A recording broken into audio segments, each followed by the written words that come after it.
અત્યારે તમે જે જોઈ શકો છો, અત્યારે જે સનમેક્સ બાજરી મારી હાથમાં છે, આ આપણે ડીસા એરિયાની અંદર આપણે ઊભા છીએ.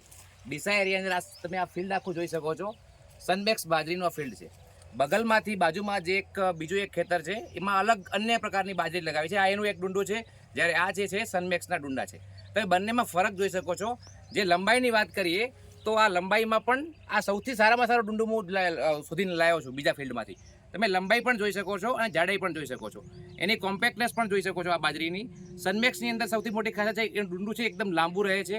એની જે કોમ્પેક્ટનેસ એટલે કે જે કઠણ કહેવાય એ કઠણ પણ સારું રહે છે અને દાણા છેક ટોચ સુધી ભરાય છે. આ રહી ડુંડાની ખાસિયત. બીજી એને ખાસિયત તમે જોઈ શકો છો. આની જે ફોડર તમે જોઈ શકો છો, ઘાસચારો, એની ફૂટ તમે એક દાણાની અંદરથી લગભગ 7 થી 8 જેટલા ફૂટ નીકળેલી છે. તમે ફોડ અને દરેક ફૂટની અંદર તમે પણ તમે જોઈ શકો છો. દરેક તો આ જે બાજરી મતલબ ઉત્પાદનમાં તો સાથે ઘાસચારામાં પણ ખૂબ સારામાં સારું ઉત્પાદન આપે છે. હાઈટ પણ તમે જોઈ શકો છો. હાઈટ પણ સમથિંગ જોઈ લો 6 થી 7 ફૂટની આસપાસ, 7 થી અમુક 8 પણ થઈ ગઈ છે. તો બોર્ડર છે એટલા માટે જનરલી 8 ફૂટની હાઈટ પણ થાય છે. હાઈટ વધારે હોવાના કારણે ઘાસચારો પણ સારામાં આપે છે. એક સૌથી એક ઇમ્પોર્ટન્ટ ખાસિયત છે, ઉનાળો હોવા છતાં, આટલી ગરમી હોવા છતાં દાણા છેક પૂરા ભરાય છે.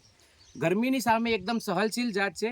તો જે પણ વિસ્તારમાં ગરમી વધારે થતી હોય ઉનાળા માટે આ બેસ્ટ બાજરી છે, જે તમને સારું પ્રોફિટ આપશે અને સારામાં સારો ઘાસચારો આપશે.